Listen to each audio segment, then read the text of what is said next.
High প্রিয় বন্ধুগণ, কেমন আছেন? আশা করি ভালো আছেন। আমিও খুব ভালো আছি। এই যে আমার মেয়েকে নিয়ে আমি ঘুরতে আইছি। মা হাই ক। রাগ করছে, মানে এই যে নিচের ফুলগুলো দেখতে পারছেন, এই ফুলগুলো তাকে ছিঁড়তে দিই নেই, সেজন্য রাগ করছে। তো প্রিয় বন্ধুগণ, আমি আপনাদের মাঝে একটা ভিডিও নিয়ে আসলাম। সকলে ভিডিওটি পুরো দেখবেন, তারপর লাইক কমেন্ট শেয়ার করবেন। আসলেই বর্তমান রমজান মাস এবং সবেই আল্লাহ সবাইকে রোজা রাখার তারাবি পড়ার তৌফিক দান করুক।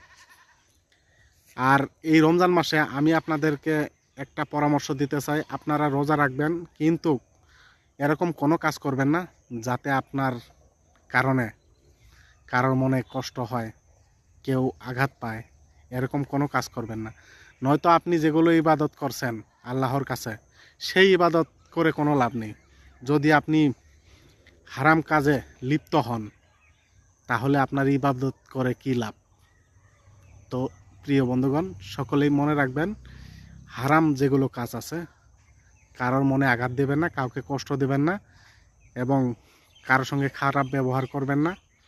নিজে সঠিক মতো চলার চেষ্টা করবেন, কোনো হারাম কাজে লিপ্ত হবেন না। আশা করি সকলেই বুঝতে পারছেন।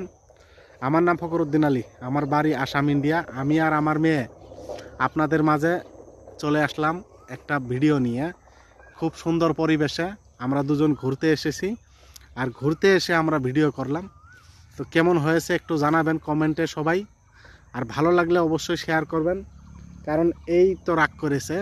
এই যে আমার মেয়ের নাম ফারহানা, এ কিন্তু রাগ করেছে, কারণ এই যে পিছনে দেখতে পারছেন ফুল, এই ফুল কিন্তু তাকে ছিঁড়তে দিইনি, সেই জন্য সে রাগ করেছে। ফুল ছিঁড়ে ছিঁড়ে নষ্ট করবে। ফুল ছিঁড়া যায় না, নষ্ট করা যায় না। তো ভালো লাগলে শেয়ার করবেন। আজকের মতো এখানেই শেষ করছি। ধন্যবাদ সবাইকে, সবাই ভালো থাকবেন।